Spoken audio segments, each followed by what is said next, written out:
பிலிப்பு இங்கே வா. சொல்லிடே எபினேசரு. நான் இவருக்கு இயேசு கிறிஸ்து ஏன் பூமிக்கு வந்தார்ன்ற சத்தியத்தை தெளிவாக சொல்லி கொடுத்துட்டேன். நீ இன்னும் ஆழமாக அவருக்கு சொல்லி கொடுத்துரு. சரி, அதெல்லாம் நான் சொல்லி கொடுக்கேன். அங்கே வான வேடிக்கை ஒருத்தன் வாய்க்குள்ளே போயிட்டு அது என்னென்னு போய் பாரு.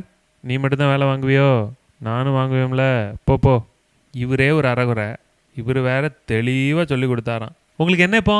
இவங்க ஏசு கிறிஸ்துன்னு ஒரு கடவுள் பரலோகத்திலிருந்து பூமிக்கு வந்தாருன்னு என்கிட்ட சொன்னாங்க. அவங்க ஏன் பூமிக்கு வந்தாருன்னு நான் கேட்டேன் ஐயா. இப்படிப்பட்ட விஷயங்கள்லாம் தெரிஞ்சுக்கணுன்னா அதுக்கு ஒரு சில குறைந்தபட்ச அடிப்படை தகுதிகள் வேணும். முதல்ல ஒரு சபையில் போய் சேரணும். அதுக்கப்புறம் வரியை ஒழுங்காக கட்டணும். அப்போ தான் கலர் தோட்டத்தில் இடம் கிடைக்கும். ஞானஸ்நானம் எடுக்கணும், பேரை மாற்றணும், வெள்ளையும் போடணும். அதுவும் ஃபுல் ஹேண்டு தான் போடணும். சும்மா இந்த ஆஃப் ஹேண்டு முக்கா கையெல்லாம் போடக்கூடாது. முடியை கட்டையாக வெட்டி தள்ளணும். குறிப்பாக நகையெல்லாம் கலத்திடணும். மீசையை வலித்து தள்ளிடணும். கையில் இருக்கிறது அவ்வளோத்தையும் காணிக்கையாக போட்டுடணும். எக்காரணம் கொண்டு சிரிச்சிடக்கூடாது. மறந்து கூட மருந்தை தொட்டுறக்கூடாது. இப்படிலாம் இருக்க முடியுமா உங்களால்? சும்மா போட்டுட்டு மனுஷனுக்கு பிராணனை வாங்கிட்டு அவசர நேரத்தில். எல்லாத்துக்கும் மேலே அபிஷேகத்தை வாங்கணும். பாஸ்டர் மிரக்கிள் மெர்லின் மாதிரி ஒரு ஆள் தலையில் கை வச்சு ஜெபம் பண்ணணும். அப்போ தான் அபிஷேகம் கிடைக்கும். அவரெல்லாம் உங்கள் தலையில் கை வச்சு ஜெபிப்பாரா?